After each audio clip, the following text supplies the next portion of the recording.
on this week's edition of Jaguar TV.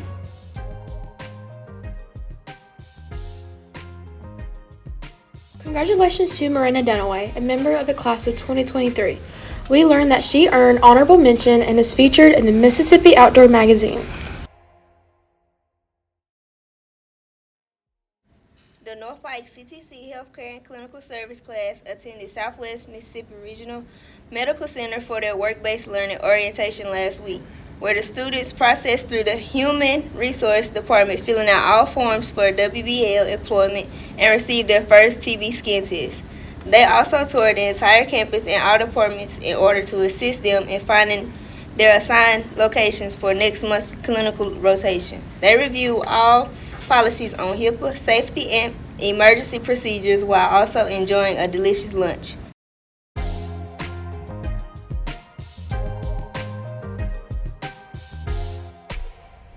What I got by Sublime, and I've just listened to it since I was really little, and the 80s is just a part of me. Humble and Kind by Timber Girl because it deserves to be humble and kind. Far by SZA because it makes me happy. Midnight Rain by Taylor Swift because I relate to it. When it rains and pours, because the song, it's just hard in general, you know, the flow different. And it's a country song, you know what I'm saying? And it just puts you in that mood. Last week, the North Pike Cross Country teams competed at the JPS Challenge Series 2. Congratulations to the girls for finishing first and winning the meet, and congratulations to our boys for placing runner-up. Tanevia Miller and Jana Stone finished top 10 in the girls' race, and Kyla Richardson and Hayes Gabler finished top 10 in the boys' race. It's always a great day to be a Jag.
Hello, Jags. Thank you again for watching Jag Talk. I'm your host, Ty Goldman. I'm here with our head football coach, Coach Mott. Coach, how's it going?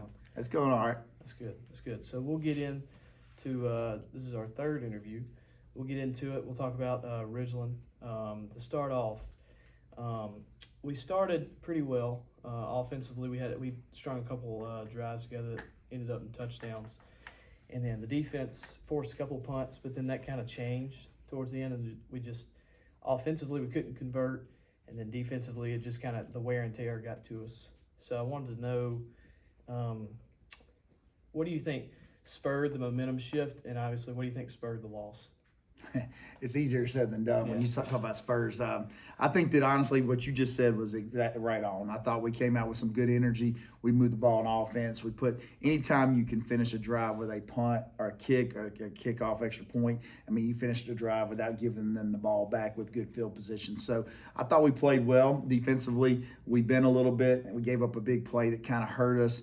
But I think to me, when you go back and look, probably the turning point of the first half and maybe the game was when we got the ball inside their territory and we fell back and lost a lot of field position, had to punt it, and then they drove it 70 yards to get the touchdown. So that kind of changed. We went from being up 13-12 to being down 18-13.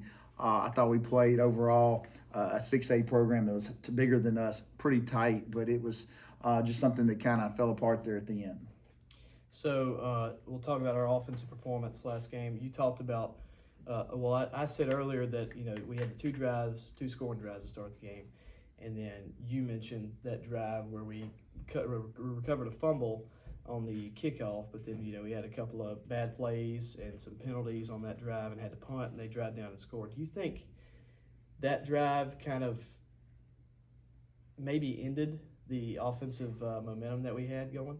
I think it's easy to say that, but you just never can tell. The reason we're doing these non-district games is so that we can be ready when we get to district play. And so we learning from that. We learned that right there you can't give up that field position, that you can't screw up on a drive when you're in their territory and have a chance at points. So if anything, it was a learning point for us that we can sit there and say, hey, that's something that we're not going to be able to allow next time if we want to win in district play. So I'm not happy that it happened, but at the same time, it's going to happen. I'd rather it happen now than once against our district play teams that we're playing later on. So now we'll get into our defensive performance, right? Obviously, a tough offense to face, the wing tee. We don't really get to see it a lot. We get to see it a lot this year, but that's besides the point. So, we struggle with that, but obviously, I thought I saw some fundamental struggle, some tackling. We didn't really tackle well.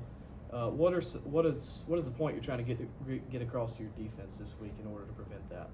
Well, Ty, I think you're right on the money. I think you should be a coach one day. I'd advise against doing it because sometimes you have moments like these where you wish that you could have done things differently. But I think our defensive guys would agree with you. The missed tackles were huge.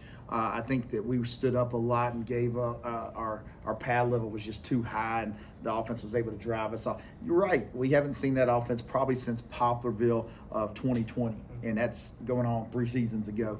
But we're going to see it again this week against East Central, and then we're going to see it against Florence when we get closer to district play. So it's going to be good for us. And we've got to play with better pad level. We got to tackle better, and I think those are things that we can work on for this week for sure.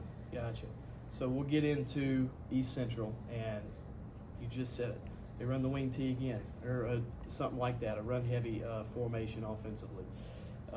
What can we do this week that we didn't do last week to be able to stop their offense and win the ball game?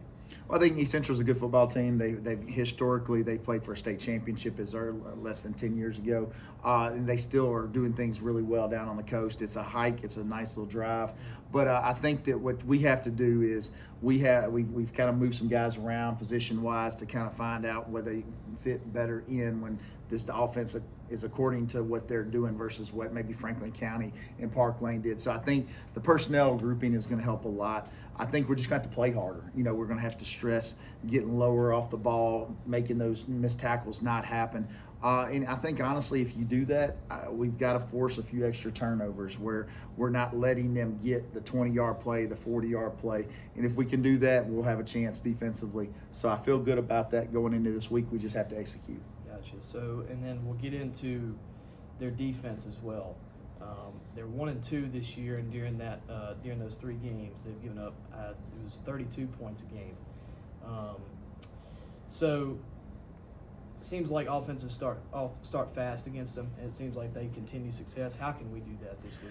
Well, I think what we're going to do, hopefully, is the same thing that people have done before, is give them some fits as far as using some athletes in space, and hopefully we can get our guys the ball and give them an opportunity to be successful with it. I think that we got to give them a bunch of different formations. We have to run the ball, and we have to run the ball consistently. I think what we have done a decent job of this year is not making too many mistakes in the turnover game. We've yet to do some things that can get you beat, so we have to keep stressing that. We just got to find a way to get the ball in the end zone. And I think our guys know that somebody's going to have to just break a run. Somebody's going to have to make a catch, and we're just going to have to put points on the board because we're moving the ball. We moved it against Franklin County. We moved it against Park Lane. We moved it against Ridgeland. We just got to get that killer instinct that we're going to finish a drive and get those points when we need them the most. Well said, Coach. Coach, I appreciate the interview. Your Jaguars face East Central this Friday. We're now here with senior band member Max Belchdick. Max, how's your day going? Going pretty good, how about you? It's good. It's going all right. So I wanted to ask you, you've been here for 4 years at the high school, right? This is your senior year, and then I think you had 2 years, right, as at the middle school in the band. Yeah. So what is that experience? What is that experience? Has it taught you any lessons being in the Pride of Pike County? I wouldn't really say a lesson, but it's definitely taught me to become a leader. Yeah. Because coming in, so my freshman year I didn't even march because I was virtual, and so I came in second semester, and so marching season's already over, and then we didn't have concert season, so they were already jumping into stuff for next year, and so I had to basically just step up and just try to make up for what I missed, and throughout the years I've had to.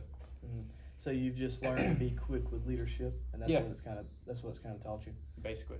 That's good. I mean, you've done a good job. Well, You've done thank you. a good job. Thank you. So, a common thing with all the sports has been the heat. Obviously, with everybody, it's affected everybody, not just even sports anyway, but it's affected practices. So I wanted to ask, kind of, how has it affected band practices? Yeah. So usually every year we can go out there and we'll maybe have one break all practice from end of school to 5:30, and this year we're having to take breaks constantly, and we've had a couple people pass out. It's just so it's been pretty rough to put new music and new sets on. Yeah. So you were elected band president at the beginning of the year this year. Yes. So I wanted to know sort of what is that is that role going to have any impact on the younger band members? I'd like to think so. I know for me the past few years, not being a president and just being there a member of the band and having a president, that's been someone I've been able to look up to, and I can go ask questions, do anything. And so I like to think that I'm there for someone to look up to. Well, Max, I appreciate you. Thank you for the interview. And Jaguars, thank you for again watching Jag Talk.